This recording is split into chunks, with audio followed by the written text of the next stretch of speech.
let's start because lots of time has been. Yeah.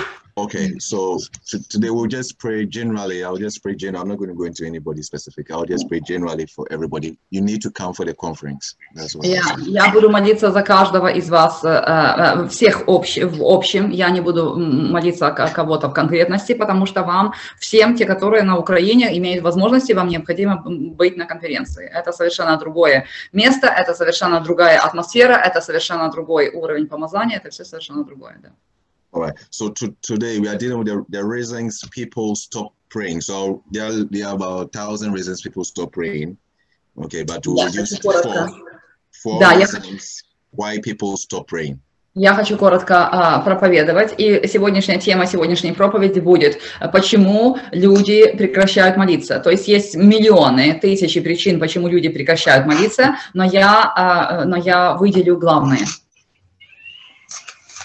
Now, in Luke chapter number 18, в Луки 18 главе, in verse number 1, he says that then he spoke a parable to them that men always ought to pray and not to lose heart. Написано, что он рассказывал им притчу, и под притчей он сказал, что каждый человек должен молиться и должен не терять, не терять желание, не разочаровываться, не переставать. All right, so if Pastor Julie can read just from Luke chapter number 18, verse number 1 to 8. Луки, 18 глава, с 1 по 8 стих, если Юлия может прочитать.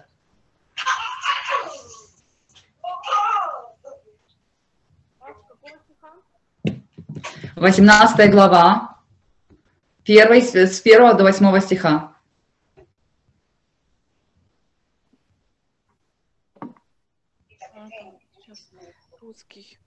Русский сейчас возьму, потому что украинский только... Сейчас. Вот. Я могу почитать, у меня есть. Желая показать ученикам, что следует всегда молиться и не унывать, Иисус рассказал им такую притчу. В одном городе был судья, который не боялся Бога и не стыдился людей. В том же городе жила вдова, которая постоянно ходила к нему и умоляла: «Защити меня от моего противника». Некоторое время судья ей отказывал, но в конце концов решил: «Пусть я Бога не боюсь и с людьми не считаюсь, но так как эта вдова постоянно надоедает мне, то я разрешу ее тяжбу, иначе она замучит меня своими просьбами». И Господь сказал: «Слышите, что сказал несправедливый судья? Так неужели Бог не защитит своих избранных, которые взывают к Нему день и ночь? Неужели Он будет медлить с помощью? Говорю вам, Он без промедления защитит их, но когда Сын Человеческий придет, то найдет ли Он веру на земле?» So again, in verse number 1, it says that men always ought to pray and not to lose heart. В первом стихе написано, что всегда необходимо молиться и не унывать. And then in verse number 8, it says that, well, the Son of Man, when he comes, will he find faith on the earth? Дальше написано в 8 стихе: «Но когда Сын Человеческий придет, найдет ли Он веру на земле?» That means Jesus is equating praying to faith. Поэтому это значит, что Иисус сравнивает или приравнивает веру с молитвой. То есть вера равна в словах Иисуса молитве.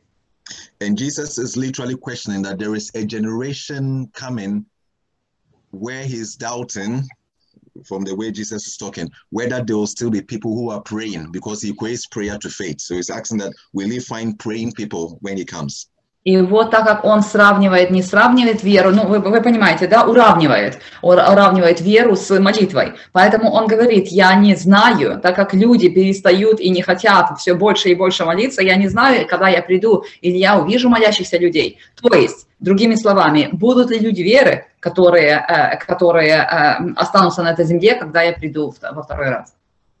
Now, it seems that as generations gets more advanced and as a lot of things are getting more advanced, prayer seems to become less relevant.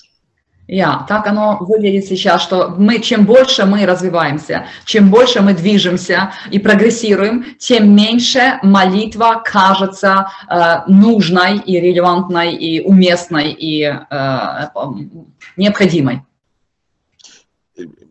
Many years ago, the definition of being a witch was so extensive. Literally, people who had no iota of witchcraft were killed for being called witches. I mean, if you had a dream, if you had certain experiences, you were literally called a witch and you'd be killed. I'm talking about Europe, I'm not talking about Africa.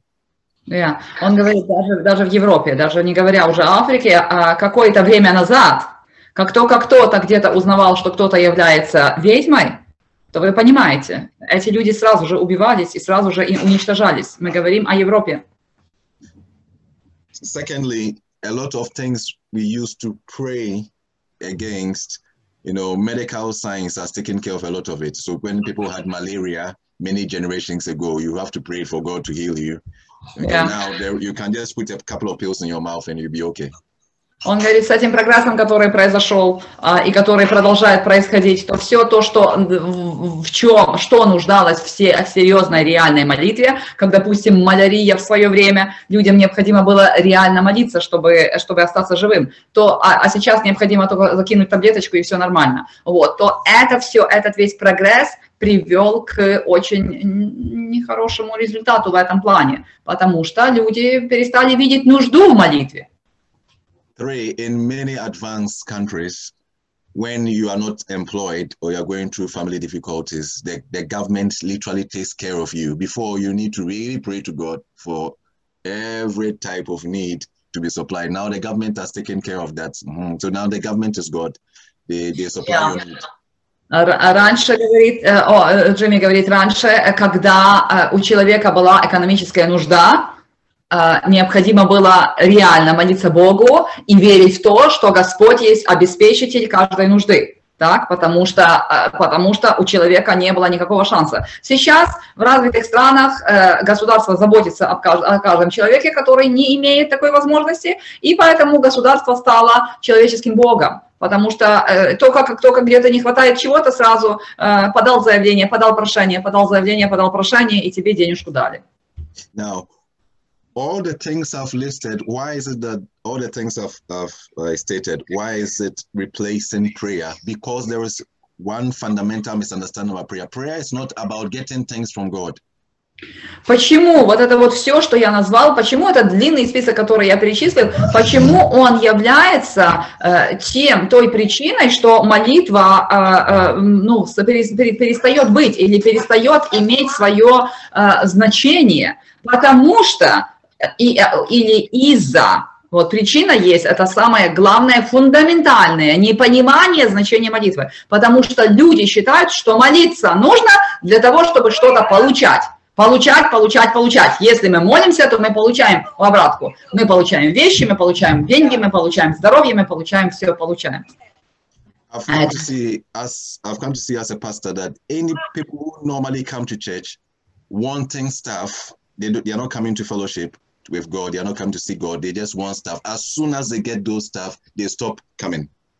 Уже из своего опыта, из своей практики я могу вам сказать четко, что есть многие люди, которые приходят в церковь только потому, что они чего-то хотят. Они чего-то хотят и хотят. И они, пока они в процессе получения того, чего они хотят, они есть в церкви. Но ни отношения их личностные с Богом не развиваются, никакой рост, никакое движение не происходит. Они просто хотят и ждут этого. А потом, когда они получают то, что они хотят, они исчезают, потому что им больше ничего не надо, потому что, в принципе, все было завязано на том, что я пришел, мне рассказали, что Бог – это хороший дядя, который может чего-то может мне дать, мне никто другой не может дать, а Бог мне может дать. Я приду и у него получу. А если я не получил, то зачем? Или когда получил, то все, мне уже больше не надо. Моя просьба удовлетворена. So many years ago, I used to attend church with a certain gentleman, and then I saw him in town, in London, and I had not seen him in church for a long time. So I asked him, why haven't you come to church for a long time? Однажды был у меня в церкви в Лондоне мужчина, и тут он исчез, и я его не видел очень длинное время, и тут я когда-то его встретил в городе, в Лондоне. So he said, oh, Jimmy, you know what? I was looking for work, and I was in church all the time, praying and praying and praying and praying. As soon as I stopped going to church, I got the work I was looking for. Yeah. Он говорит, Джимми, пойми меня правильно, я был в церкви, я старался, я хотел делать все правильно, я молился, хотел получить очень работу, мне нужна была работа, я молился, а потом плюнул и перестал ходить. И как только я перестал ходить в церковь, я получил свою работу, и мне все хорошо, зачем мне туда ходить больше? So in his mind, stopping church rather brought him the work he was looking for, rather than when he was in the church. То есть, вы понимаете, в его понимании, то, что он перестал ходить в церковь, это привело его к решению или привело его к его желанному, вот, и зачем тогда нужно это продолжать делать? When Adam walked with God in Genesis, the Bible said that he walked with him the cool of the day. He was not looking for anything. He was just fellowshipping with God.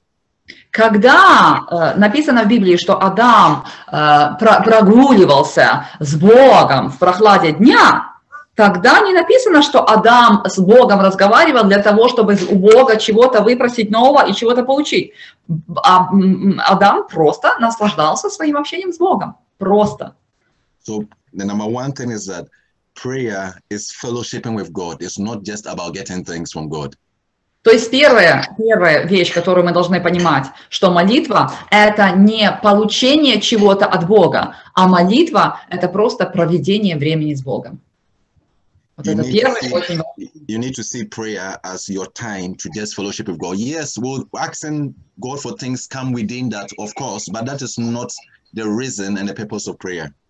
То есть мы должны видеть молитву как возможность проводить время с Богом. Да, конечно, как бонус мы будем получать вещи от Бога, но это только как бонус, а не причина. Это не должна быть не причина нашего времяпрепровождения с Богом, а это должно быть, это просто как эффект того, что мы с Богом время проводим. Но самая главная цель наша должна быть желание проводить время с Богом. Вот это вот есть молитва.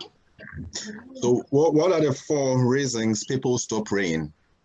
Окей. Какие 4 причины, по которых люди перестают молиться? 1, God seems silent. Первое.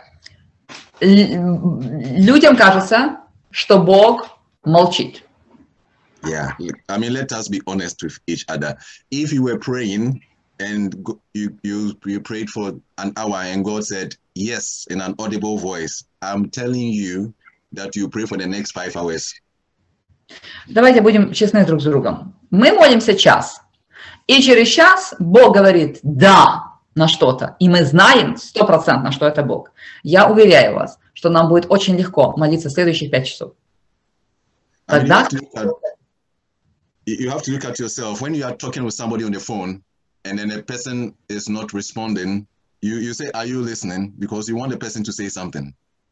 Вот когда мы разговариваем по телефону, и вот мы говорим, а другой человек молчит. И мы тогда сразу пугаемся, что связь потерялась, или что человек не слушает, и мы говорим, ты слышишь меня? Проверяем. И дальше продолжаем говорить так, потому что нам хочется обратки, нам хочется ответной реакции. Even if God cleared his throat or he coughed, it would be enough encouragement to continue to pray. Если бы даже Господь прочистил свое горло, если бы Господь прокашлялся, для нас это было бы достаточно уже вдохновения для того, чтобы продолжать молиться. But he is completely silent. Но Господь молчит.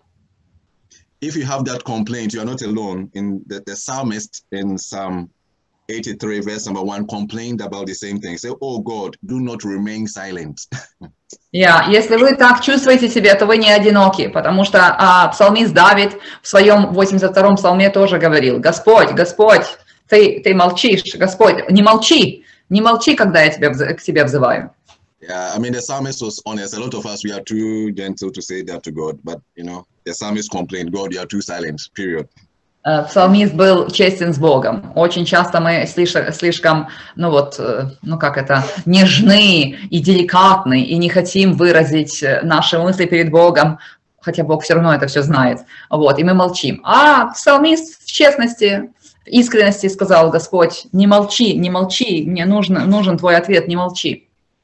it is completely difficult to pray to somebody that seems silent for an extended period of time. Поэтому мы должны понимать, что очень тяжело молиться Богу, который молчит на протяжении длительного времени. Тяжело. That is why when Paul is teaching on prayer, he says that the peace of God that surpasses all understanding. So the response to your prayer might not be an audible voice, but it will be the peace of God. That is how God communicates with you. God is a spirit. Поэтому Павел говорит, пусть Божий мир, который превосходит всякое понимание, наполнит ваши сердца в ответ. Потому что Павел знает, что это такое, когда Бог молчит, но когда Бог молчит голосом, но когда мы молимся и молимся и молимся, и мы получаем это подкрепление внутреннее в форме того, что нам становится легко и спокойно, и мир наполняет наши внутренности, то тогда мы должны понимать, что это Бог, который отвечает нам на нашу молитву.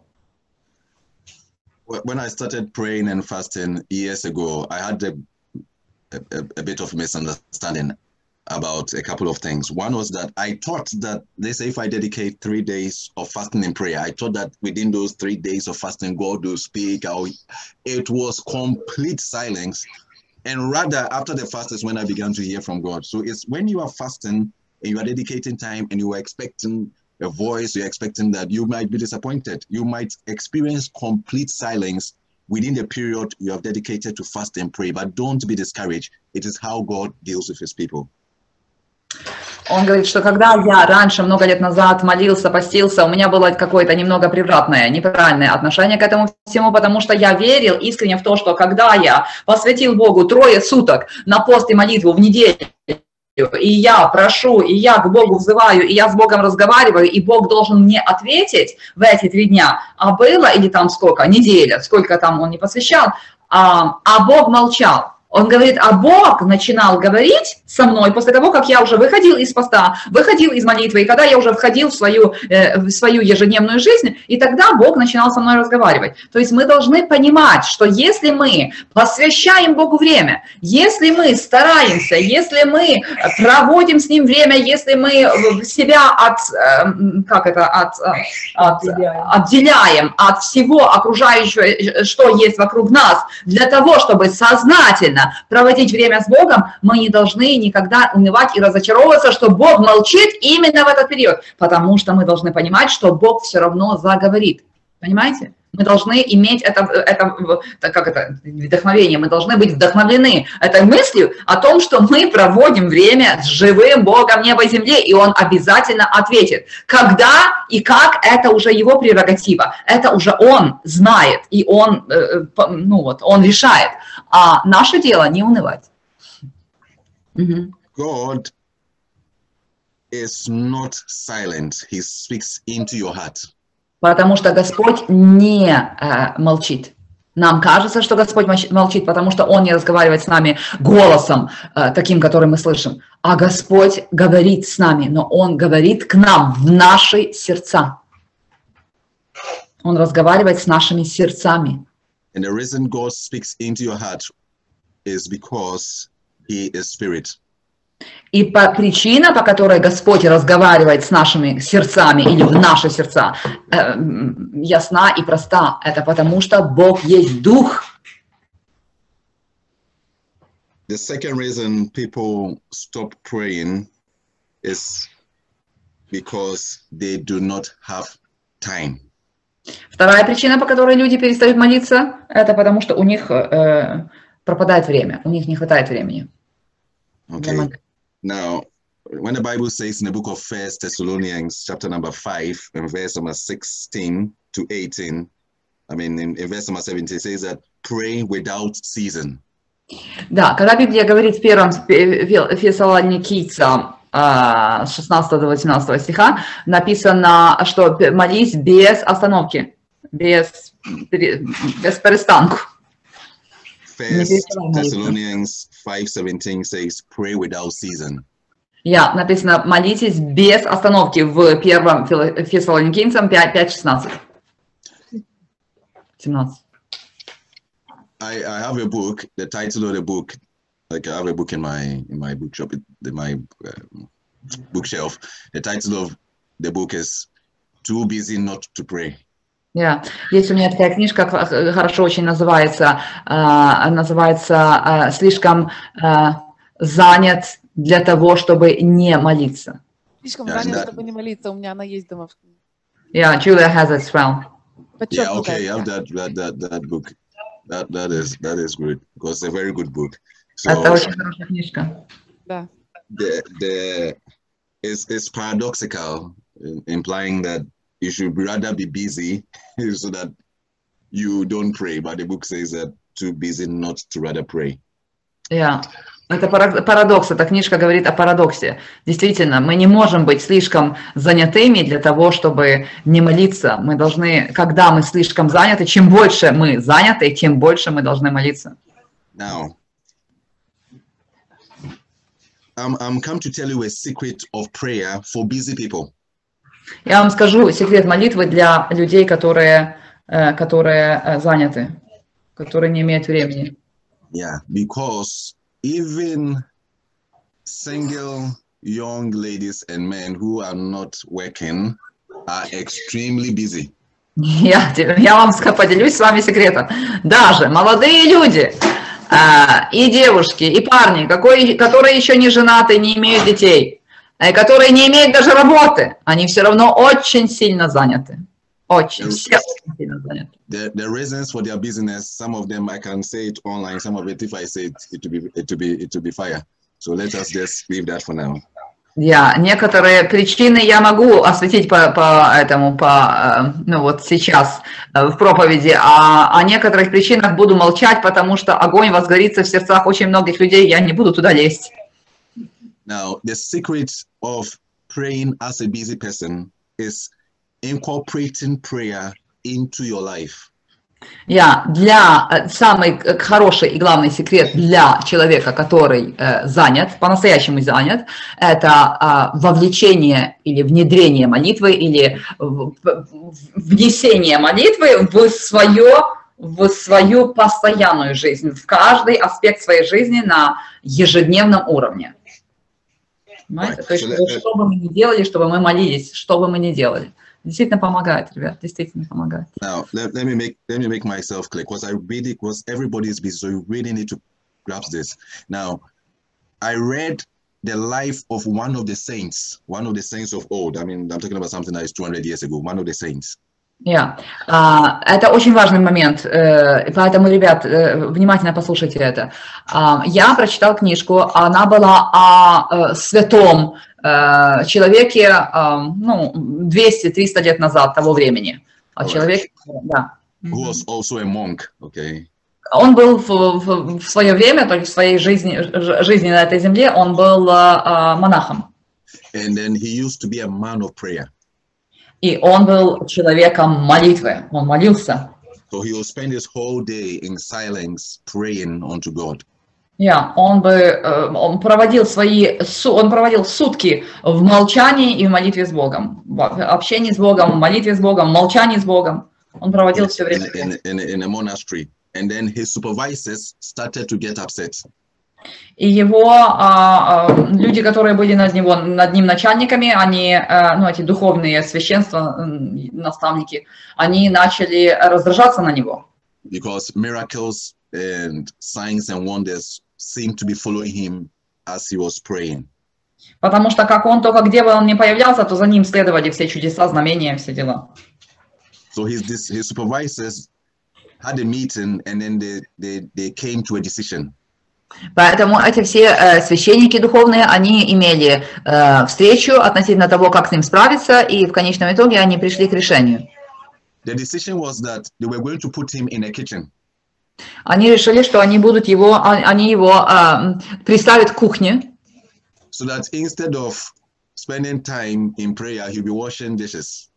Для того, чтобы его научить жизни, так сказать, потому что они думали, что он решил, себя сделал таким отделенным, таким святым, он ничего не делает, и он только молится, а всем другим нужно делать работу. То есть это было их представление о нем. Значит, они решили его приставить к кухне для того, чтобы он мыл посуду, и тогда они сказали, посмотрим, если он будет мыть посуду с утра до ночи, посмотрим, на что у него будет время.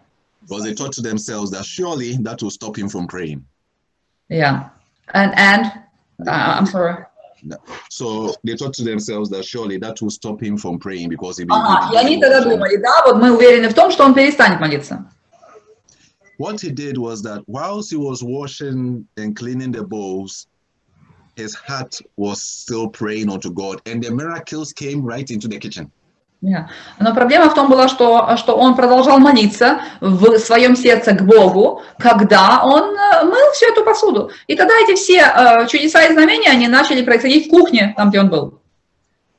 Prayer is not about hiding in a church or in a monastery and praying. Prayer is what you do in your heart in the midst of what you are doing in life.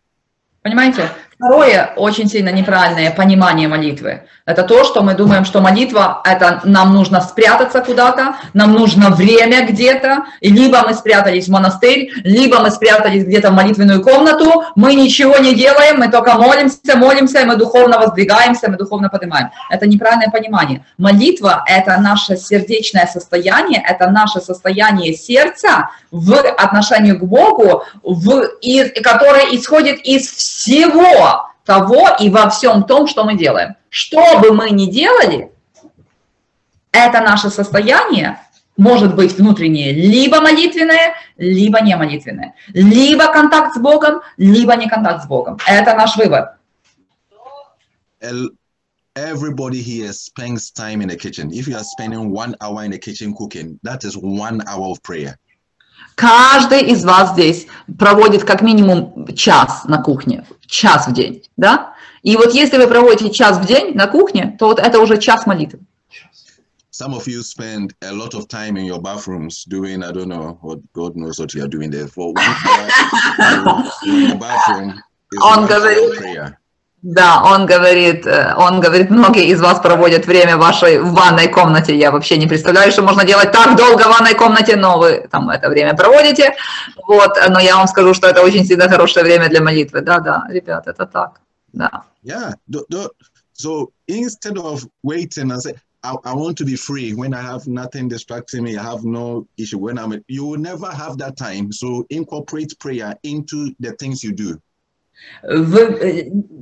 То, что вы ждете такой самой крутой, самой классной возможности молиться Богу, когда вы совершенно свободны, и ничто вам не помешает, и никто вам не помешает, и дети ваши будут спать, и обед у вас будет приготовлен, и все дела, вот, вы этого не дождетесь. Вы должны понимать, что так не будет. Вы просто должны понять этот простой факт, что молитву необходимо инкорпорировать, необходимо внедрить во все то, чем вы занимаетесь.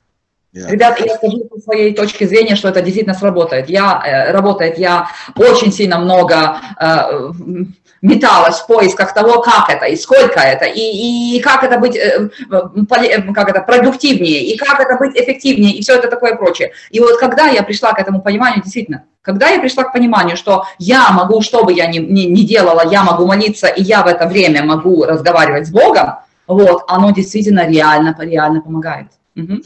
И этой вины нет, что мы не молимся. Да, sorry. When I used to work in London, from my place to my workplace was a 30 minutes journey, and then 30 minutes obviously backwards. Yeah. Когда я работала в Лондоне, то к моему офису мне нужно было добираться 30 минут и 30 минут обратно, час в день. Yeah, so that was 1 hour of prayer, 30 minutes. 30 Уже minutes час молитвы. Is prayer, 30 minutes coming back. I don't understand people who sit in a bus or sit in a car and are looking at the same thing they've been looking at for the past 100 years, and you are just looking out. You could spend that time in prayer. The things don't change. Он говорит, я не понимаю реально этих водителей, которые сидят в машинах и которые смотрят на ту же самую дорогу, на те же самые светофоры, на то же самое все вместе, на что они смотрели уже 100 лет подряд. И оно ничего не меняется. На что там смотреть, если оно все то же самое? Пока вы сидите в машине, молитесь, используйте это время для молитвы. Especially in Europe, they don't like to change buildings. So you looking at the building, it's not going to change. You just need to spend the time doing something productive. Особенно, как говорится, в Европе. Они не любят изменять ничего. Вот. Поэтому, когда они построили дом, этот дом будет там стоять и стоять и стоять. Чего на него смотреть? Каждый день едешь мимо этого дома, проезжаешь, ты на этот дом смотришь. Зачем ты на него смотришь? Это время, и зачем ты думаешь об этом? В это время посвяти тому, что ты молишься Богу. So when Paul says that pray without ceasing, suddenly it doesn't seem as ridiculous as it sounds, because now you are incorporating prayer into your life. Поэтому, когда мы с этой точки зрения сейчас смотрим на стихи Павла, который говорил, молитесь без перестанка, неправильное слово сказала, да, не останавливаясь, молитесь не останавливаясь, то это уже не выглядит таким совершенно из ряда вон выходящим и таким совершенно сумасшедшим. А мы понимаем, что это вообще, в принципе, возможно делать. Если мы будем внедрять молитву в наши ежедневные дела, тогда это все не так сложно. Second secret. This is a very important secret. I really need you to get this. Второй секрет, который я вам скажу, очень сильно важный, поэтому нам нужно его получить. Второй секрет. Anytime you remember prayer, pray. Каждый раз, когда вы только вспоминаете, что нужно помолиться, помолитесь тогда уже. Не откладывайте. Again, if you are there and suddenly remember the word prayer, just pray. Когда вы, где бы там вы ни были, и тут внезапно вы слышите слово молитва, или вам приходит на это помолиться, помолись, молитва, или какое-то имя, и вы понимаете, что за кого-то нужно помолиться, помолитесь сразу, не отходя от кассы. Not about praying for, like, anytime the word prayer just comes into your consciousness, pray. Слово молитва входит в ваш ум, и сразу начинайте молиться. Yeah. That is what I do. So sometimes I forget. Anytime the word prayer comes, I pray. It doesn't matter where I am, I just pray. Не значит совершенно, где бы я ни был, что бы я ни делал. Как только это слово заходит мне сюда в ум, я сразу начинаю молиться. Now somebody is saying that they don't remember the word prayer, never comes. Then it means that you need to be born again. That is the problem. Некоторые скажут, что это слово никогда мне не приходит на ум, то я скажу вам тогда, что у вас проблемка и необходимо родиться свыше, потому что вы не рожденный свыше христианин тогда. Yeah. Every Christian will tell you that every now and then the word prayer just comes into your consciousness. Is God calling you to pray? Каждый христианин скажет вам из своего опыта, что когда слово молитва, помолись сейчас, помолись, заходит вам в ваше сознание, это Господь побуждает молиться, это Дух побуждает молиться. So suddenly everybody has time to pray. Поэтому внезапно, посмотрите, мы все разобрали и пришли к выводу, что внезапно у нас появилась целая куча времени молиться. Yeah, you incorporate prayer into your life. Так как мы поняли, что молиться нужно не оттянув все дела или отставив все дела и потом забыть о том, что мы живем в этом мире, и в хате грязно, и работа не сделана, и целая куча дел, список висит на голове, но мы зато молимся с утра до вечера. Мы не так должны к этому относиться. Мы должны относиться к этому по-другому. Все, что бы мы ни делали, мы включаем, внедряем туда молитву.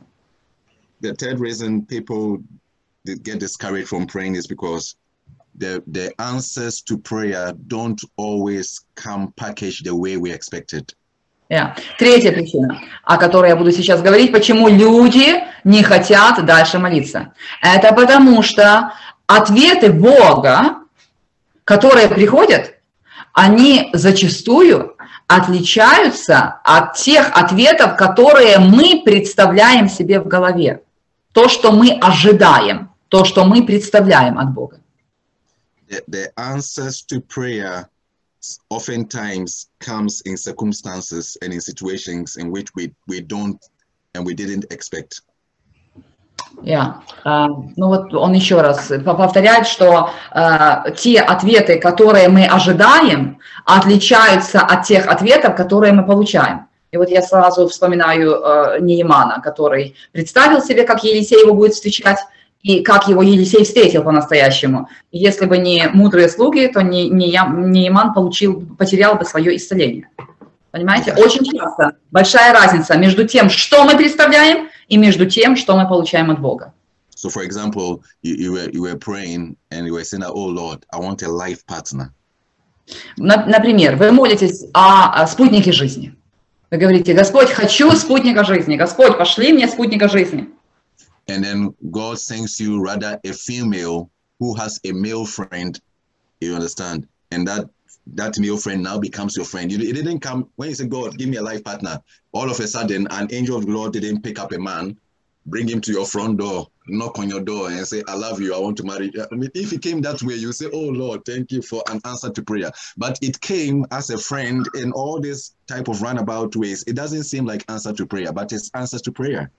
Да, вот, например, вы молитесь о спутнике жизни, и вы представляете себе, что вот где-то вы его должны встретить, или вот он вообще появится перед вашей дверью, и он расскажет вам, в любви признается, и у вас все вспыхнет сразу, и вы поймете, что это Бог, и тогда бы вы сразу Бога поблагодарили за это, потому что бы вы понимали, что это понятное дело Бог. Но очень часто Бог делает так, что Он вам посылает подружку, которая, или даже нового человека, подружку в вашу жизнь, с которой вы не общались раньше, вот, и эта подружка имеет своего друга или своего брата, о котором вы не знали. И потом таким вот образом, через связи, через это вы потом знакомитесь с молодым человеком, и этот молодой человек оказывается вам послан от Бога. Но вы так не думаете, потому что это по-человечески нормально, там встретила того, пошла туда, встретила, а у него, ага, меня познакомили и все такое. А это есть ответ от Бога тебе на твою молитву. Yeah. If all of our answers came directly the way we expected all the time, I tell you, everybody will be praying, because as soon as I pray, boom, and I'm praying for a building, and all of a sudden the building will just appear to me, and it is there. I'm praying for a car, then all of a sudden the car will just come to my front door. It is, those things happen, but saints, it doesn't happen often. It doesn't happen. God will send it in different ways, but it's still answer to prayer. Мы ждем того, чтобы так появился спутник нашей жизни, чтобы так появился у нас прям спустилась с неба нам машина той иномарки, которую мы хотим, еще чего-то. Такие вещи, потому что мы читаем еще тоже, подпитываемся от этих историй, мы читаем, что там вот так вот получилось так, и вот мы представляем, что именно в нашем случае должно так получиться. Но мы должны понимать, что это есть, но это не есть...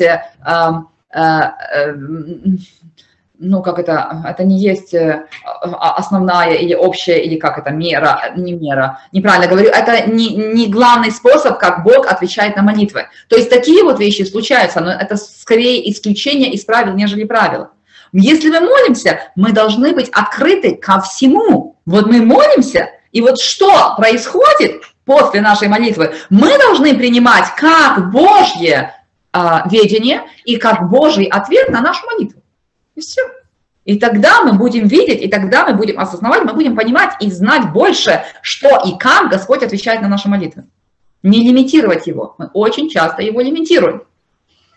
That is why we often see the answers to prayer when we look back, rather than when we're in the midst of it. Because when you look back, say, oh, that was God, that was God, that was God, that was God. In the midst of it, you can't see it. Поэтому мы очень часто видим, зачастую, скорее чаще, чем нет, мы видим Божьи ответы на наши молитвы уже после того, как Бог ответил на наши молитвы. Понимаете? Уже мы смотрим ретроспективно, мы смотрим назад, не вперед, а назад. И мы говорим, да, вот это Бог ответил мне на эту молитву, вот это вот Бог содействовал мне там, вот это вот Бог сделал. Мы назад, потому что мы не видим вперед, потому что мы, вот так вот зашорены, и мы смотрим только так, как мы себе представляем, вот оно должно быть. У нас это видение есть, а вот то, что Бог нам показывает вот так вокруг, мы этого просто не в состоянии воспринимать. Now, don't be discouraged by the apparent silence. Don't be discouraged when you seem not to have time, because you actually do have time. And don't be discouraged because the answers don't come packaged in the way you expected. Поэтому я скажу, не будьте разочарованы, когда вы не получаете от Бога ответы в таком, пакуночке, в такой коробочке, как вы себе представляете. Не будьте разочарованы, когда вы не получаете ответы в то время, как вы себе представляете, как вы чувствуете, что Господь молчит. И не будьте разочарованы, когда вы, когда что, Джим? I forgot the first one. Когда Господь молчит, это я сказала, это я перевела, наверное, да? И не будьте разочарованы, и продолжайте молиться, если даже у вас нет времени. Если даже времени нет, вы продолжайте молиться, и тогда жизнь станет легче, и ответы на молитвы будут приходить. Now, the final reason people lose heart in praying or people stop praying is because they simply don't know how to pray. И последняя причина, по которой я скажу, люди не молятся или они унывают и перестают молиться, это потому что люди просто элементарно не знают, как необходимо молиться. And a lot of people are not honest enough to say they don't know how to pray. И очень много людей, они не достаточно честны с собой, и они не признаются сами себе даже в том, что они не знают, как молиться. So when I'm teaching our ministers in our church on praying, I try to discourage them from speaking in tongues once a prayer topic is announced. Now, if you say let us pray for Ukraine, somebody who does not know that what's going on, understand? Doesn't understand. So we say that praying words at least for some time before you switch to tongues. So Heavenly Father, we are praying for Ukraine. We pray that let your hand rest upon it. The scripture says that we should pray for. Then somebody who doesn't know how to pray, because you learn how to pray by listening to somebody else's prayer. But if you jump straight into speaking in tongues, the person will be left confused the rest of their life. Он говорит, поэтому я всегда своих лидеров учу, чтобы они не начинали сразу молиться на языках, как только мы объявляем топик молитвы. Он говорит, как только я говорю, давайте сейчас будем молиться про Украину, и сразу поехали на языках молиться. И он говорит, те люди, которые там есть, и которые новые, и которые не знают, как молиться, то они не могут ничему не научиться, и они легче им от этого не становится. Вот. И поэтому я всегда говорю своим лидерам, что необходимо молиться словами, а потом уже, если они хотят переходить на языки. Потому что люди могут учиться, когда они слышат, как другие люди, которые знают, молятся. Вот, в этом происходит обучение. То есть, когда мы слушаем других людей, когда мы слышим их молитвы, и мы от них учимся, и мы продолжаем это делать. И таким образом мы научаемся. Now, in Luke chapter number 11, now it came to pass when he was praying in a certain place, that is Jesus, when he was praying in a certain place. Написано, что случилось тогда, когда Иисус молился в определенном месте. When he sees that one of his disciples said to him, Lord, teach us to pray, not pray for us, but teach us to pray. Да. John taught his disciples. И тогда один ученик попросил его, Господь, научи нас молиться. Как? И Иоанн научил своих учеников. То есть он не сказал, Господь, помолись о нас. Он сказал, Господь, научи нас молиться. So the key phrase there was that, Lord, teach us to pray. То есть самое главное, ключевое слово в этой фразе, или ключевая фраза в этом предложении, Господь, научи нас молиться. And Jesus did not rebuke him for his arrogance and for his rudeness, for wanting to learn how to pray. И Господь не начал его, не отругал его за его аррогантность, за его невежество, rudeness, не знаю слова. Настюш, rudeness, being rude to, I forgot the word.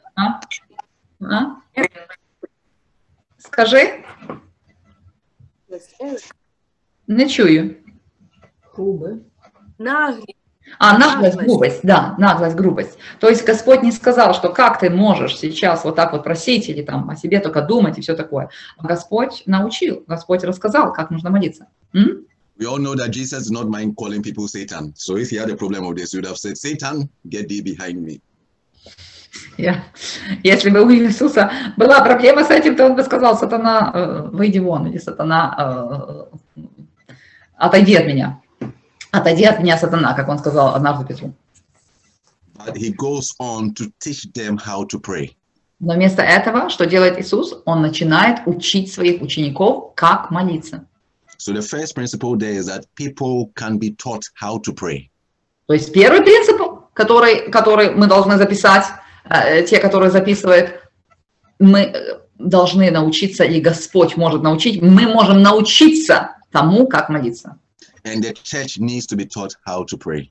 И я скажу вам, ребят, что церковь должна быть обучаема, церковь должна быть научена тому, как молиться.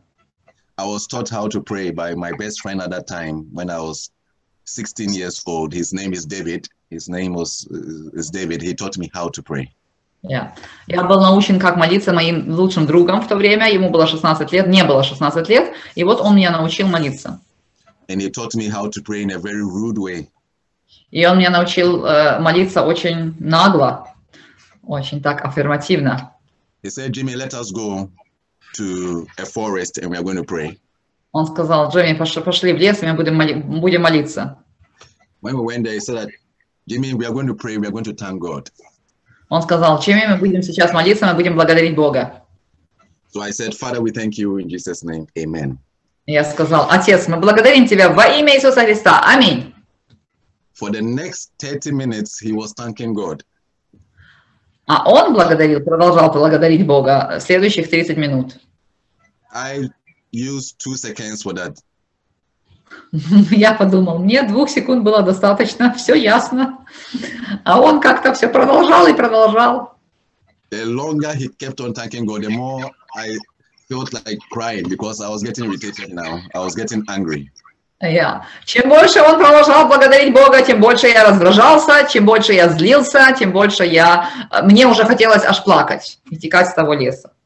Then he came with the second prayer topic. We are praying that let the Lord forgive us for every sin. I said, Lord, forgive me for every sin in Jesus' name. Amen. Следующий молитвенный топик был, будем просить у Господа, чтобы Он простил нас от каждого греха. Я сказал, Господь, во имя Иисуса Христа, прости все мои грехи, спасибо Тебе, аминь. For the next 20 minutes, he was praying the Lord to forgive him for every sin. Следующие 20 минут мой друг просил у Бога прощения за все. So I was saying in my mind, this gentleman must have a lot of sins to be praying for forgiveness for the next week, for God to forgive him. Пока он молился, я думал, слушай, у него много реальных, серьезных проблем, если ему надо 20 минут тратить в том, чтобы Господь простил его за все. Then the next prayer topic was, let us ask the Lord for the anointing. And I said, Lord, I ask for the anointing in Jesus' name. Amen. И следующий топик был молитвы. Будем просить Бога о том, чтобы Он излил свое помазание на нас. Я сказал, Господь, я же молился в вере. Я сказал, Господь, излей на нас свое помазание во имя Иисуса Христа. Аминь. For the next 25 minutes, this gentleman was asking for the anointing. Следующие 25 минут мой друг просил о помазании. Просил и просил и просил. After that prayer meeting, I vowed I will never follow him again the rest of my life to go and pray again. После этой молитвы согласия, я пообещал перед Богом, что я никогда в жизни больше не соглашусь на молитву с моим другом. Because I could not understand how anybody could spend 1 hour praying for something they could pray in 2 seconds. Потому что я никак не понимал, зачем тратить целый час молитвы на то, за что можно помолиться 3 секунды.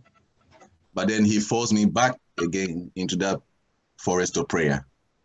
Но потом в следующий раз он меня таки заставил пойти с ним опять на молитву в лес. Then I started getting used to it. И потом опять, и я начал потихоньку к этому привыкать. So I decided that I was going to practice that myself. I started with 1 hour. I'll divide it 20 minutes, 20 minutes, 20 minutes for different topics. И я решил, что я буду пробовать так сам. И я начал с 1 часа, вот, и делил этот час на разные топики, на 20 минут. Вот, в час у меня умещалось 3 топика.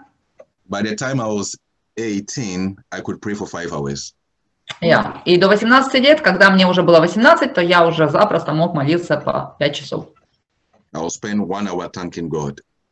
Я только час тратил на то, чтобы благодарить Бога. Another hour praying for this topic. Час тратил для того, чтобы молиться об одном топике, другом топике, об одном топике. Час только на один топик у него уходил. Another hour praying for that topic. Еще час на другой топик. And I will put a clock there to watch the time as I'm praying. Я часы свои там ставил, и чтобы смотреть, следить за тем, как я по времени молюсь. Yeah, and before long, I was praying 5 hours prayer many times. Yeah. Я так начал молиться. Я так втянулся в это дело, что называется. You need to be taught how to pray. Поэтому мы должны понимать, что наше нежелание молиться – это естественное нежелание молиться, и мы должны понимать, что нам нужно учиться тому, как молиться. Вот. И когда мы будем сознательно учиться тому, как молиться, то оно со временем придет. И если мы будем постоянны в этом, оно со временем придет. You need to go through the process because it is not instinctive of us. It's not natural of us to want to pray. That is why we need to be taught to pray. Неестественно для нас, как человек, людей, потому что по плоти неестественно для нас молиться. И поэтому нам необходимо проходить через процесс обучения. И вот когда мы пройдем через этот процесс обучения, мы начнем тогда молиться по-другому. Но мы должны принять этот факт, что оно не приходит естественно. Мы должны принять этот факт, что молитва – это не 3 минуты утром и не 3 минуты вечером. So a couple of just quick hints on how to pray extensively. One is that have a list of topics. So 3 topics, 4 topics, 5 topics. Я дам вам некоторые практические советы, как молиться на протяжении дольшего времени. Напишите список молитвенных нужд. Напишите, имейте его перед глазами. Decide beforehand how much time you assign to each topic. И перед тем, как вы будете молиться, решите, сколько минут у вас будет на каждый топик. Можно начинать с 5 минут на один топик. Buy a clock. Have a watch. Купите часы, держите телефон или часы на телефоне перед собой. The least option is to have a phone. The reason a phone is not a good option is because you will be distracted with messages coming through and all this urgent stuff. Да, телефон – это, понятное дело, самая последняя возможность, забыла слово, вы понимаете, альтернатива, да, спасибо. Самая последняя альтернатива, потому что, из-за прямых причин, потому что телефон очень сильно отвлекает, как только если вы не поставите его на авиарежим. Вот. А так, чтобы быть совершенно отвлеченным и не хотеть смотреть туда на дисплей телефона и смотреть, кто звонит и кто пишет записки, то лучше это делать просто с часами. Or if you want to go old school, get an hourglass, turn it when the sun is sinking down. Или если вы хотите совсем как по старинке, то вы эти песочные часы найдите, и вот по песочным часам молитесь, там 5 минут там, сколько там прошло, 10 минут, они же разные есть. Yeah, then you dedicate, you don't stop praying until the time you've assigned is exhausted. That is how to pray.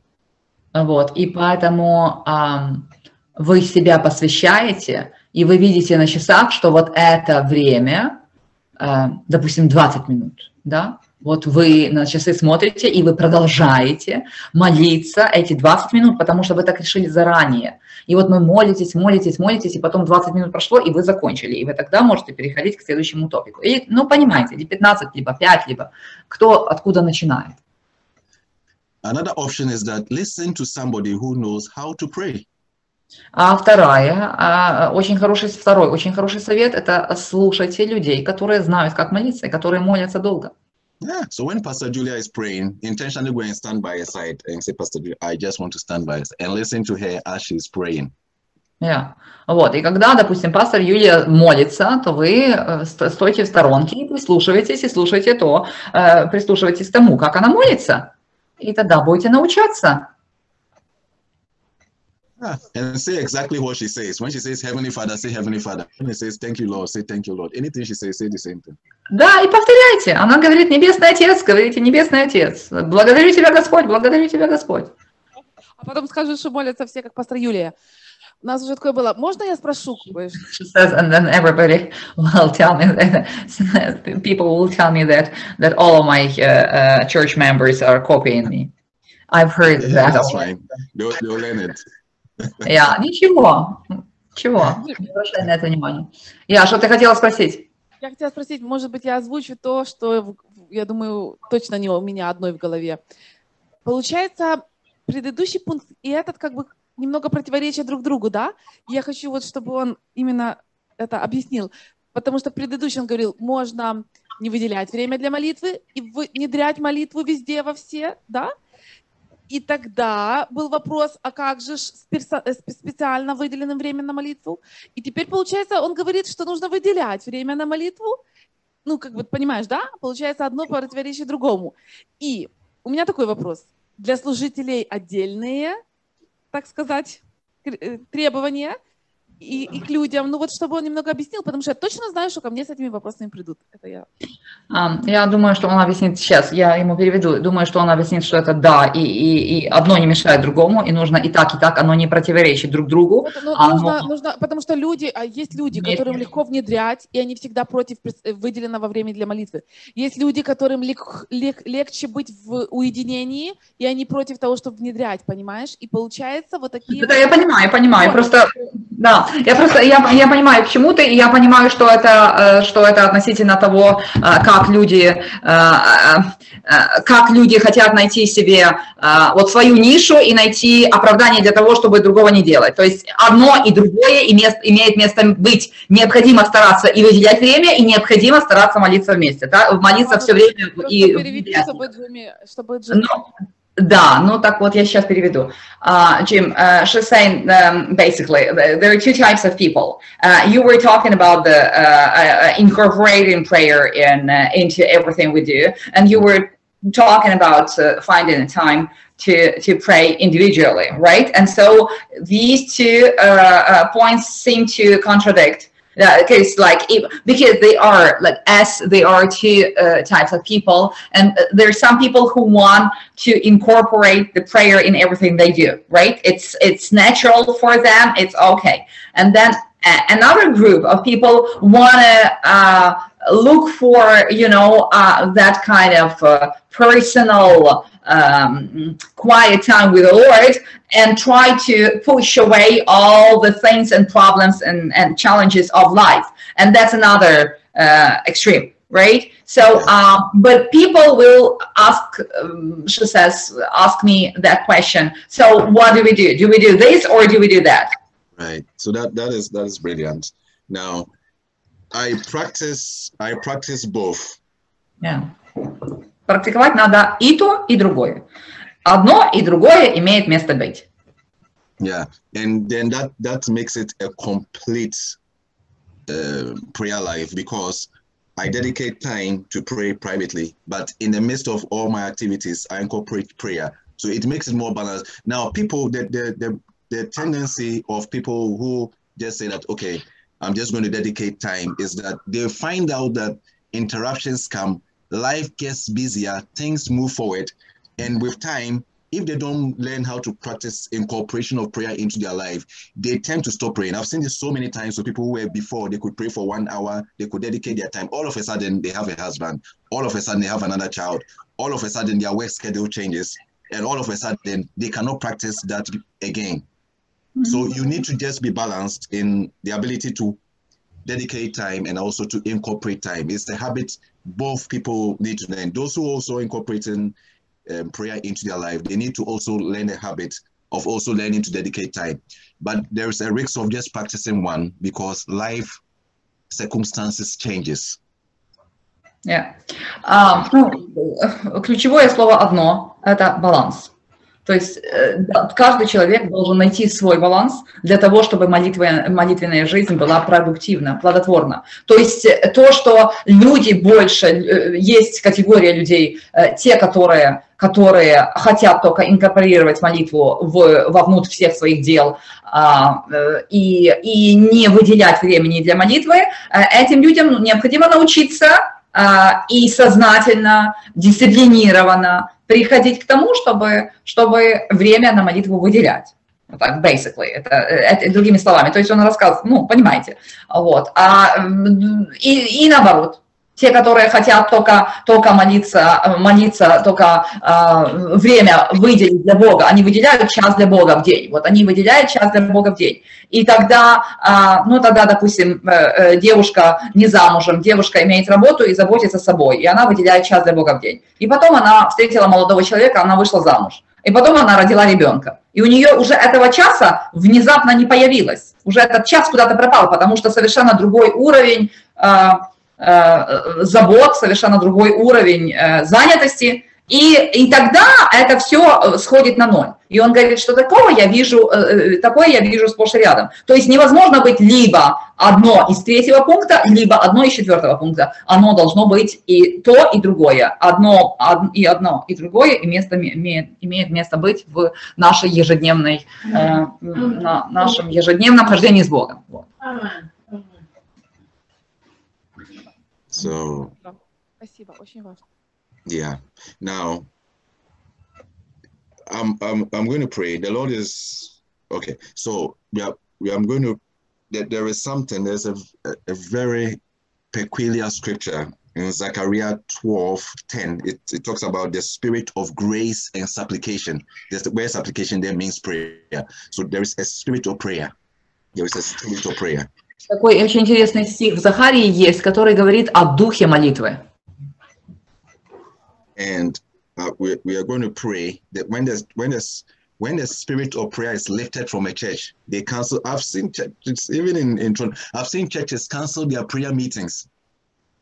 I've seen people who were prayerful before stop praying because prayer is a spirit.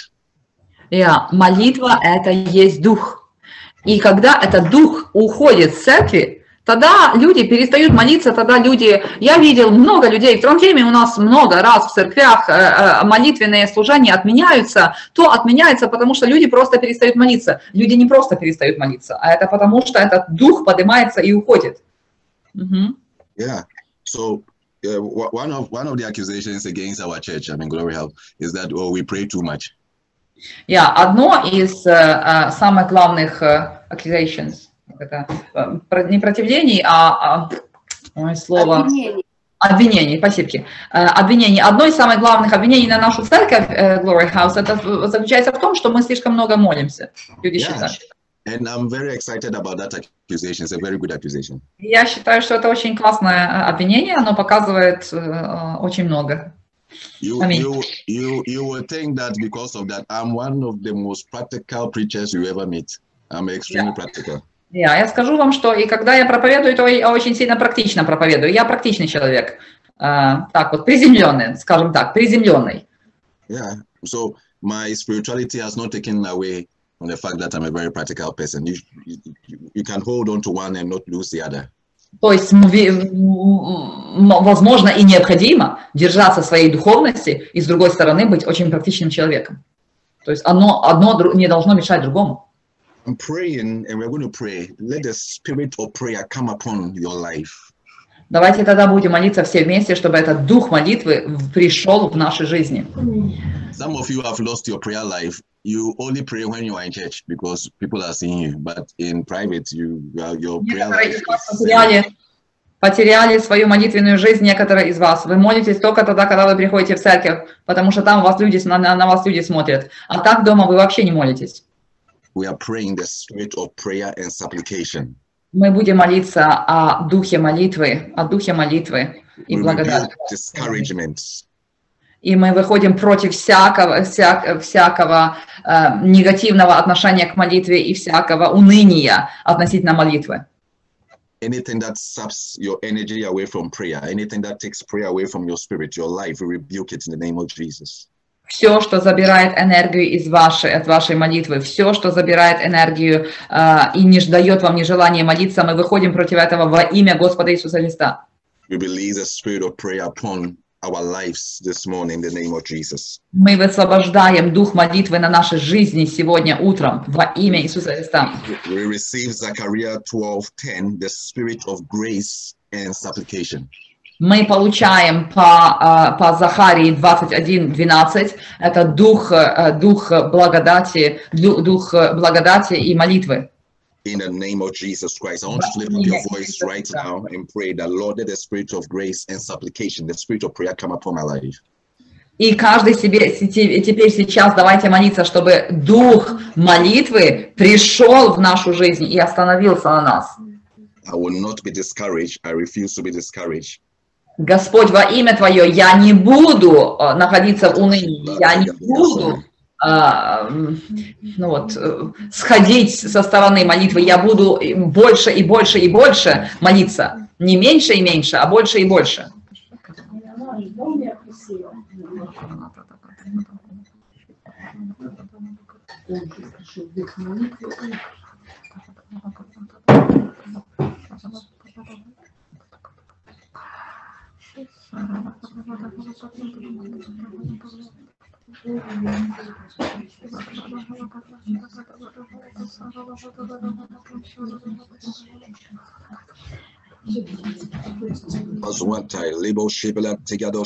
In the name of Jesus, Father, we release the spirit of prayer, the spirit of supplication. In the name of Jesus, release the spirit of prayer upon the members, upon everyone online. In the name of Jesus Christ of Nazareth,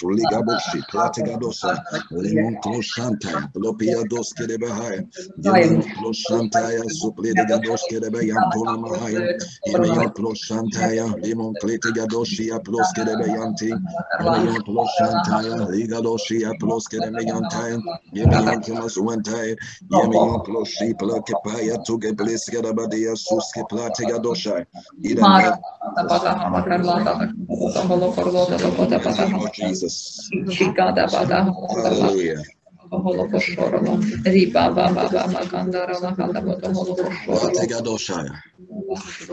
Thank you, Lord. We release the spirit of prayer. We release the spirit of prayer. We release the spirit of prayer. We break discouragement. In the name of Jesus.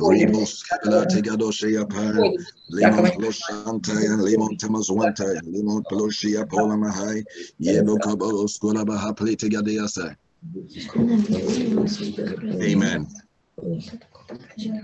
Amen. Amen. Amen. Wherever you are, just put your hand on yourself. Those online, those at the scripture says that, and I will pour upon the house of David the spirit of grace and prayer, the spirit of grace and supplication. И написано, что я изолью дух молитвы на каждого из вас, на вашу плоть и благодать. Heavenly Father, right now we declare in the name of Jesus, we receive the spirit of grace and supplication. Мы получаем дух благодати и молитвы во имя Иисуса Христа. Let the spirit of heaviness break out of our lives. We receive the spirit of prayer. Мы получаем дух молитвы на нашей жизни. Anybody who is discouraged, и всякий тот, который сейчас в негативе и не хочет дальше молиться в унынии, we rebuke discouragement in Jesus' name. Мы выходим против этого негатива, мы выходим против этого нежелания молиться. Во имя Иисуса. Amen. Во имя Иисуса Христа. Аминь. All right, saints, we thank God. It's done. It's done. It's done. It's done. Благодарим Господа. Мы благодарим Господа за это сделано. Господь ответил на молитву. As far as I'm concerned, we have just a couple of, I think we have less than 3 weeks, and then we will be in the United States of Ukraine. Меньше, чем через 3 недели мы будем в Соединенных Штатах Украины. All right. Now, I want us to pray one prayer. We are praying and we are surrounding the borders of Ukraine by the blood of Jesus. Я хочу молиться одной молитвой. Я хочу, чтобы мы сейчас покрыли границы Украины кровью Иисуса Христа. We are surrounding the borders of Ukraine by the blood of Jesus. Кровью Иисуса Христа. Кровью Иисуса Христа. Подчиняем границы Украине. Blood-sucking spirit sent to cause confusion, we rebuke right now in the name of Jesus. И всякий дух, который послан для того, чтобы привести смущение, для того, чтобы не допустить этой конференции, для того, чтобы предотвратить вещи, во имя Господа Иисуса Христа, мы выходим против этого духа. Мы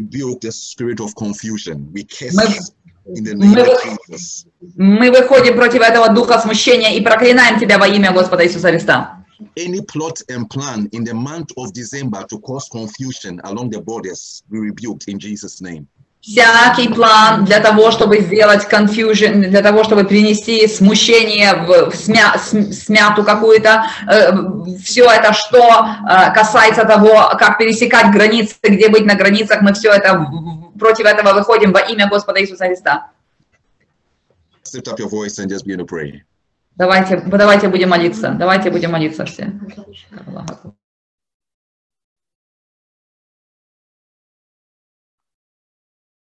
The blood, Blikadoshia Playa, Sigadoski de Beyante, Gemion Ploshantaya, Riboski de Bahaya, Liadoshia Pletigadea. In the name of Jesus, we surround Ukraine by the blood of Jesus. Rimon Plishantaya, Blakatia Zusa, Limon Ploshantaya, Blikadoski de Beyante, Gemion Ploshantaya, Rimon Ploski de Bahaya, Limon Ploshandaya, Limon Pletigadoshia Ploski de Bahaya, Gemion Temazwantaya, Rimon Ploshanda. Limon Plitsigadoshaya, Limeon Ploshantaya, Blikadoske de Bayanta. In the name of Jesus, thank you, Lord God Almighty. We thank you for the angel of the Lord released upon the borders of Ukraine. In the name of Jesus Christ, we rebuke confusion in Jesus' mighty name. In the name of Jesus, in the name of Jesus, in the name of Jesus, in the name of Jesus. Thank you, Lord. Hallelujah. You're muted. Yeah, I know. Okay. Now, I want us to pray. We are praying for the president. We are praying for the ministers. Okay. Мы молимся за президента, мы молимся за служителей. I'm not asking you to pray for your political party. I'm asking you to pray for the president. Да, я имею в виду не за служителей, а за министерство. Я не хочу, чтобы ты молился за свою конкретную партию, за которую ты проголосовал. Я прошу, чтобы ты молился за все правительство, начальство. Yeah. So we are not doing politics. We are just praying for the leadership. It's important. То есть мы тут не занимаемся политикой, а мы просто молимся за все лидерство страны. God says to Jeremiah, I have put you over the kingdoms and over the kings. Потому что and you shall plant. So we have that authority over. Потому что в Иеремии Господь говорил, что я тебя поставил над царствами, над царями. У нас есть власть над этим, и мы должны эту власть использовать. We pray the wisdom of God, the understanding of God into their mind, in the name of Jesus, into their hearts. Мы просим Божью мудрость, Божье понимание, Божье решение в их сердца и в их головы. Во имя Господа. Diamond plus kedebadea sus pleataya kabushi pledigados yemio plus shantaya ligadea sai or rimon plus shanti yemio plus kedebadea sus keplotemas wante megadoshi playa limon plus shanding magados kedebeyante limon plus santia zu plus kedebadea sai rimon plus shanding madigados kedebahai. In the name of Jesus, Heavenly Father, we pray for the leadership in Ukraine. Pray for the president, the ministers. In the name of Jesus, your covering, your wisdom upon their lives. In Jesus' mighty name, we pray your wisdom. We pray your wisdom. Pray your wisdom. We pray your wisdom. We pray your protection. In the name of Jesus. In the name of Jesus. In the name of Jesus. Rika Bosha. Maklete Gados Kedebahai. Limon Ploshante. Ikinemadea Sai, Limon Ploshai, Ribos Kedebahai, Zante Bletigados, Yemeon Plos Kedebahai, Ploshapai, Tigadosiapai, in the name of Jesus. Thank you, Lord. Amen. Hallelujah. Hallelujah. Amen. Saints, I really want to be in expectation. As we are coming within 3 weeks, I'm not going to bother 2 minutes. I really want everybody to make it there. I want everybody to come. Everybody to come. Я хочу, чтобы все были в ожидании. Я хочу, чтобы все готовились, чтобы все ждали. И я хочу, чтобы все те, которые имеют возможность, чтобы были на месте, чтобы приехали и были физически присутствовали на этой конференции. I'm going to pray for generally. I'm not going to anybody specific, but I'm just praying generally for anybody who is sick. Я сейчас буду молиться за всех общей молитвой за всех тех, которые больны. You know that Lisa is online, right? Yeah. So this is part of the prayer, and anybody else who is sick, we are praying for them. Okay. Now, we are praying right now. I want anybody who is sick, you know somebody who is sick, you can get connected by phone, by their picture. We are praying right now. We rebuke the spirit of affliction. Мы молимся сейчас за каждого больного человека. Вот, мы выходим против духа немощи, духа болезни. We release healing right now. I want everybody, you can put a hand on a person, you can put a hand on yourself, you can put a hand on a phone. Руки на себя, чтобы вы ложили руки на человека, который нуждается в молитве. Right now, in Jesus' mighty name. Сейчас во имя Господа Иисуса Христа. You foul spirit of affliction, come out right now in the name of Jesus. Ты, дух немощи, сейчас выйди во имя Иисуса Христа. We rebuke every infirmity out of your life right now in the name of Jesus. Мы выходим против каждой немощи, против каждой болезни в твоей жизни сейчас. For who the Son shall set free shall be free indeed. Потому что те, которых Господь освободил, будут по-настоящему свободны. You foul spirit of infirmity. Ты дух нечисти и болезни во имя Господа Иисуса Христа. You foul spirit of sickness. Ты нечистый дух болезни. Be cast right now. Проклинаем тебя сейчас. And return not again in Jesus' mighty name. И никогда больше не возвращайся во имя Иисуса Христа. Right now, everybody who is sick, receive healing right now. Сейчас каждый из вас, тот, который болен, получите, примите это исцеление. Receive healing right now, receive healing right now, receive Примите это исцеление сейчас. Примите это исцеление в эту секунду. In the name of Jesus. Во имя Иисуса Христа. Right now. Receive healing right now. Those online, those watching by YouTube later, receive healing right now in Jesus' mighty name. Те, которые на онлайн-платформе, получите исцеление сейчас. Everybody lift up your voice and just begin to pray right now. Release healing. Сейчас. Примите исцеление сейчас. Не начинайте молиться за себя, начинайте молиться. Right now, command healing. Command healing right now. From the crown of your head to the soles of your feet. I arrest that infirmity. In the name of Jesus Christ of Nazareth, Lulu, I command you to be healed right now. In Jesus' name, you foul spirit of affliction, out of her life right now. In Jesus' mighty name, receive healing right now. Receive healing right now. In the name of Jesus. In the name of Jesus. In the name of Jesus. Rikabush, Bladagados Kedebahai, Limo Ploshanta, Blegados Kedebeyantia, Zusi, Blegadoshaya, Imontemus Wantaya, Rebos Kedebaha Ploshante, Doshi Plategadose, Limo Ploshanta. Receive healing right now. From the crown of your head to the soles of your feet. Be made every whit whole. Be made every whit whole. Be made every whit whole. Right now, let the power of God come upon you. Let the power of God come upon you right now for healing. In the name of Jesus, in the name of Jesus. Right now, be made whole, be made whole, be made whole. Every affliction, every sickness, every disease, command it out of your life. Command it out of your life right now. In Jesus' mighty name.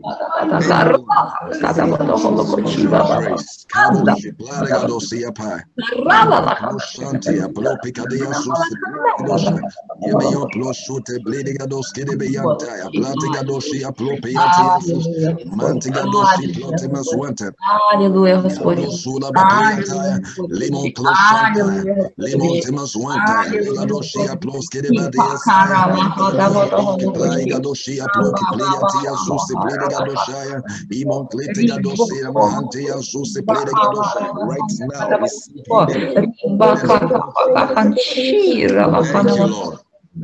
Аллилуйя, аллилуйя, Святый Иисус, аллилуйя, Святый Just Иисус. lift up your voice wherever you want. Just thank the Lord. Say, Father, thank you for healing. I thank you for healing. I thank you for healing. Начните благодарить Бога за исцеление. Начните благодарить Бога за исцеление. Скажите: Господь, спасибо, спасибо, спасибо, спасибо, спасибо за исцеление. Спасибо тебе за исцеление. Во имя Иисуса Христа. Thank you, Heavenly Father. We give you the praise. We give you the glory. In the name of Jesus. Hallelujah. Amen and amen and amen. It is done. It's done. It's done. Saints, we want everybody to get connected. Everybody, do your best as much as it depends on you to be there for the conference where we can minister to people one-on-one, and you will see the grace of God. I don't know what they call it. I dealt with this thing on Friday on our platform, but I'm picking up the same thing. It's I don't know what they call, how you translate, but it's related to fibroid. It's like with fibroid. It's in the womb. Okay. Hannah Marie will have a look. Миома. Миома матки, yeah. Он говорит, что я вижу, это было у нас на платформе тоже в пятницу, я видел, и вот здесь вот я вижу тоже миома матки. Okay, the Lord is setting somebody free right now in Jesus' name. Господь освобождает вас сейчас. Сейчас же Господь исцеляет вас. And know somebody who is going through that, just tell them to come for the conference. А если вы знаете, что кто-то имеет проблемы с этим делом, то приглашайте на конференцию. Okay, so as in all of our conferences, we put 100%. I put 100% into every meeting I do.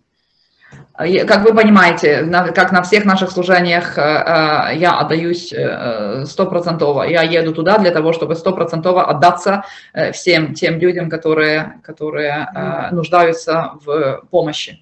So I want you to come with expectation. Поэтому я хочу, чтобы вы пришли с ожиданием. Come fasting and believing God by yourself. Поститесь. Верьте Богу, поверьте Богу, что Господь живой и Господь манифестируется. Okay. And as you come with expectation, the Lord will meet you at the point of your need. И как вы придете с этим ожиданием, то Господь встретит вас там, где вы имеете нужду, в чем вы имеете нужду. Definitely, the Lord will be ministering to people prophetically. Я в этом не сомневаюсь, что Господь будет служить людям пророческим даром, пророческим. Prophecy is not to embarrass people. Prophecy is when God speaks, and sometimes there's a lot of personal issues, but it's so that it's exposed and then Satan backs off. Пророчества даются не для того, чтобы людей устыдить или смутить, но очень часто, когда Господь, когда вскрываются какие-то определенные проблемы или определенные вещи из прошлого, из настоящего, то сатана, и они остаются, они обнаруживаются, и они делаются известными. И тогда сатана не имеет никакой другой возможности, как только отойти в сторону. Prophecies are conditional. Второе, очень важный момент тоже, пророчество – это есть условные действия. Пророчества условны. Пророчества будут зависеть от того, какую работу и какую веру и какое принятие или непринятие будет от человека, получившего пророчество. Это тоже очень важный момент. So if God says to you, you are going to live very long, and then you go and stand in the middle of a high street where cars are moving at 100 miles per hour, and say, the Lord said I'll live long. I'm standing there. It's not. Prophecies are conditional. Да, вот как очень сильно простой пример, если Господь скажет тебе в пророчестве, что у тебя очень длинная жизнь, а ты пойдешь где-то станешь на перекрестке или ты подлезешь сознательно под машину, и потом скажешь, а как же, кто-то другой скажет, а как же Господь сказал, что очень длинная жизнь, а тут вот он в аварию попал и под машину попал, оно одно другому противоречит, то мы должны понимать, что это потому что одно другому не противоречит.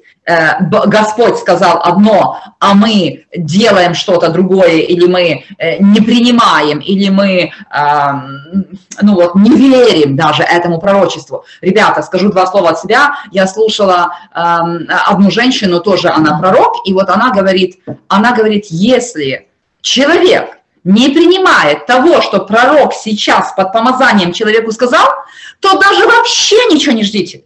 Если у вас сомнения в сердце относительно того, что сказано пророком, даже не дергайтесь. Вот она так и сказала, даже не дергайтесь, ничего не будет. Это пророчество уже аннулировалось в духовном мире сейчас. Даже не ждется. Понимаете? Поэтому вот эти наши, да, мы тоже проходим процессы, нам необходимо учиться, мы должны это все со временем, мы туда придем, но мы должны понимать, куда мы идем. И мы должны понимать, что зависит все не только от того, что мы проверили Джимми, или он сказал правильно, или не сказал правильно, или Господь в этот раз так скажет, или не подтвердит не так. А очень сильно самое главное, это зависит от нас, от того, как мы приняли и как мы не приняли. И девочки, я скажу, девочки, это потому что я настолько привыкла говорить девочкам, ребята, всем скажу, что уже из своей практики, из своего опыта общения с людьми, которым служу и которым Джимми служит, и которые вместе, те, которые не принимают пророчество, те, которые сомневаются сначала, в их жизни ни одно пророчество, сказанное Джимми в их жизнь не сбылось. Ни одно.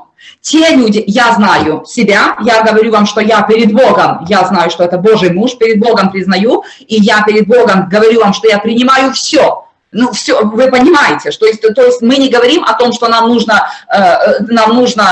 отключить мозги и вообще ничего не думать, только за Джимми бегать и только от Джимми хотеть. Я не об этом говорю. Я говорю о том, что когда мы верим в то, что это Божий муж, когда мы верим в то, что это Бог говорит через него, и когда мы это принимаем и делаем то, что Он говорит делать, потому что вот в этом заключается. Вот оно может казаться, что он говорит такие странные вещи делать. Боже, милостивый, что он несет? Как это я должна это сделать? Я же христианка или я же чего-то там. Но если мы на это все не смотрим, а принимаем и делаем то, что он говорит, ребята, я говорю на себе, свидетель мой Бог. Эти пророчества приходят в действие, и эти пророчества свершаются. Ребята, это очень сильно серьезный момент. Очень сильно серьезный момент. Jim, I had to, yeah. Okay. All right. And then there is something called prophetic expectation. И еще третья вещь, которая называется пророческое ожидание. Это такой принцип, который называется пророческое ожидание. The way to draw out the prophetic is by expectation. You are expecting the Lord to speak. You are expecting. You don't come there as a spectator. I'm not a psychic. I want you to expect from God. Да, и вот этот принцип ожидания. То есть мы приходим в ожидании. Мы не приходим вот просто пассивно посмотреть, и ну что, ну вот как это оно будет, вот будет интересно или неинтересно, что-то для меня будет, что-то не будет. Нет, вы имеете нужду, и каждый со своей нуждой идет навстречу с Богом. Там, где присутствие Божье, там, где атмосфера Божья, и там, где Бог будет, зная каждую нашу нужду, отвечает нам по нужде. Вот это с таким ожиданием, с таким правильным ожиданием, когда мы туда появляемся и приходим, тогда мы будем получать от Бога. Действительно, ребят, зависит это от этого, от того, как мы настроены. Мы сами индивидуально. Не Джимми, не Бог, а мы. So, if you, I'll try, I mean, we can obviously speak to everybody, but as many us want to have a one-on-one, just speak to Pastor Julia, and then we'll try and fix that for the most important one-on-one cases. So we're going to do our best, but more so we want to reach out onto visitors and people coming outside. So anybody you know, a friend, just bring them, and then you see what the Lord will do. So God bless you all. Я понимаю, что очень много есть людей, которые хотят один на один встреч, я это понимаю. И вы подходите к пастору Юлии, и вы таким образом нам нужно будет организовываться. Я буду стараться делать все, что я могу, но вы должны понимать, что если это уже 1 на 1, то эти встречи, они должны быть, ну вот, реально существенными, то есть это реально важные и серьезные нужды. Вот, потому что в основном мы хотим, чтобы Господь коснулся тех людей, которые не знают сами, которые не могут сами, которым необходима действительно Божья помощь и которым мы хотим показать Бога. Понимаете? То есть поэтому мы должны понимать, что эта конференция будет, и мы должны молиться о том, и мы должны готовиться к тому, чтобы эта конференция касалась множества других людей. То есть Господь пришел в мир для того, чтобы спасти, не знаем, да? Погибшие, и всех этих измученных пленников выпустить на свободу. И вот это все люди, мы уже в таком очень сильно большом благословении и благоволении Божьем, что мы уже получаем много, мы уже имеем много.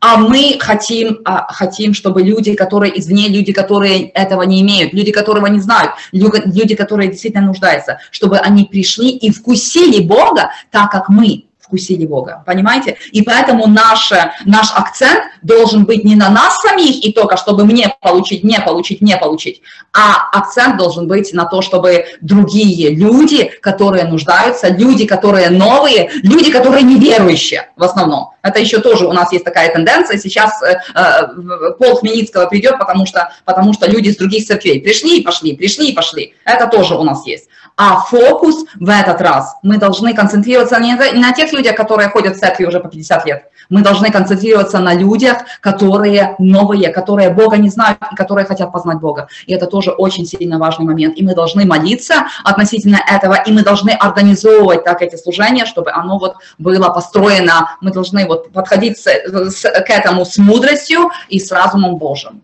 умом Христовым, да. And then finally, we are trusting God for Agape to have his own place. И последнее, мы будем верить Богу, что церковь Агапе будет иметь свое место. Yeah, and that will not come by wishful thinking or just prayer. It will come by practical financial contribution. И это не придет только через то, что мы будем молиться, просто потому что мы будем молиться, или просто потому что мы будем ожидать и желать этого. Это придет через это, плюс работу и практические вещи, плюс финансовое пожертвование и как-то вмешательство. Ну, понимаете. So want everybody you need to give your best to the Lord. Поэтому я взываю каждому, что каждый должен дать свое наилучшее Господу. Вот как Господь скажет, как Господь побуждает, что Господь будет говорить, каким образом Господь будет говорить, вот это между каждым из нас и Господом. Это между нами и им. Yeah. $200,000, $100,000 is not, it sounds large, but in relation to what you want to do, is actually nothing. Yeah. Он говорит, все очень сильно относительно в этом мире. Может некоторым или нам всем, наверное, казаться $200,000 – это большая сумма, но в сравнении с тем, что Господь хочет делать через эту церковь, это ничего. Это совершенно ничего, потому что Господь имеет огроменные планы для церкви Агапе. Yeah. A woman called me 2 days ago, and she said, "You know what? I'm sending your ministry $5,000." Пару дней назад мне женщина позвонила, сказала, я хочу переслать на твое служение $5,000. And she said, I am so, he said, Prophet, I am so glad and I'm so happy for what I'm doing. I don't know, but I'm just so glad giving this amount. И она сказала, я настолько рада, что я делаю. Вот я просто с такой радостью это делаю. Мне настолько кайфово, когда я это делаю. Это хорошее очень чувство. Yeah. And I was a bit surprised because that is not normally what you would hear. Но я был удивлен, потому что это обычно ты такое не будешь слышать. Когда люди от себя отрывают, то радости там не очень много. But I'd come to see that when the Christian is grown up to the point where she understood that giving is joy. Но я очень сильно рад, что она пришла к тому пределу и на тот уровень. Она вышла там, где отдать от нее – это радость. То есть это наполняет ее радостью. Я очень рада. Giving should not be like going to a dentist where they are extracting your tooth without anesthetic.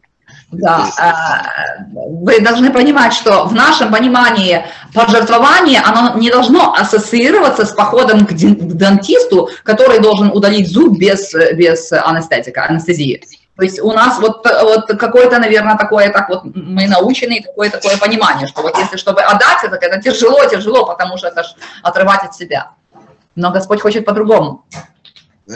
Let me tell you, out of what I have seen, not somebody has told me, agape will have its own place. Я скажу вам, ребят, еще раз повторяю, я видел это своими собственными духовными глазами. У агапе будет свое место. Мне никто об этом не рассказал. Это я не спросил у одного пророка и другого пророка. Мне Господь это показал сам. Я это увидел сам, я это знаю. And God is giving us the privilege to be part of the process, that's all. И единственное, что Господь дает каждому из нас, это привилегию быть частью этого процесса. И мы каждый должны воспринимать это как привилегию того, что Господь хочет, чтобы мы были частью этого процесса. Аминь. God bless you all as you contribute financially to support this project.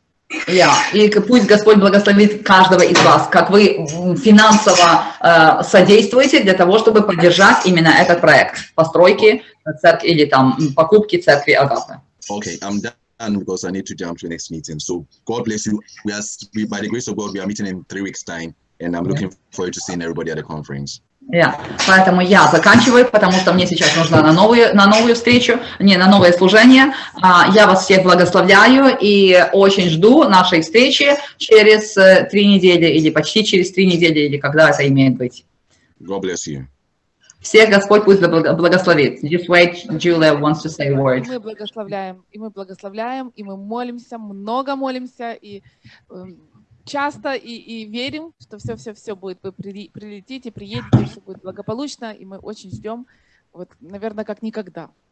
She says that we are blessing you back. We are waiting for you to come. We are praying a lot. We are praying often. We are preparing ourselves. Maybe it's never before. Maybe it's never before. We are we are getting ready, and we are really expecting.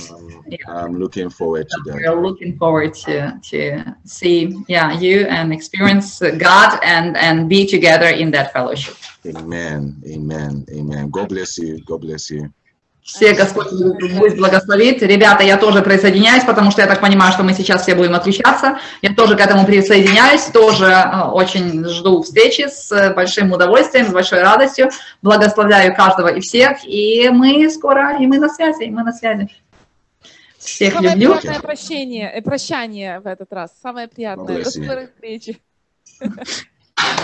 She says that it's the best buy she could ever experience because she knows that so soon is going to be another high. Yeah, so it's great, and we're all looking forward to that. Okay, bless you. God bless you. God bless you. God bless you. God bless you. God bless you. God bless you. Мама. Bye. Юлечка. Слышишь, Юль, ты слышишь? Мама это моя спрашивает, это, наверное, Луся больше знает, или мама пришла этого мальчика, который инцидент был с поездом? Сегодня? Да, на служение. Сегодня не пришла на служение. Алла, ви там є, скажіть щось? Служення, я зрозуміла, що я втупила, що я не покликала її на служення. Іноді ми тупимо. Окей. Вже прийде, як приїде він тоді. Так? Аллочка, а як там такий самий стан, так? Не змінюється? Він стабільний, але він не без свідомості. Він стабільно, всі функції працюють в нормі, за ним слідкують, але він без свідомості. Але він не в свідомості. Комі, так? Комі, так. Да, продовжуємо молитися, все. Всіх вас благословляємо, залишаємо вас Залишаємо вас і відходимо від вас.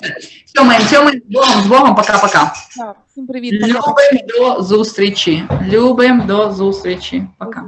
Пока. Так, і ми зі всіма прощаємось. Хто в нас там на онлайні, так? Напевно, вже. Ми вже будемо зараз тут закінчувати служіння, молитися. Зараз я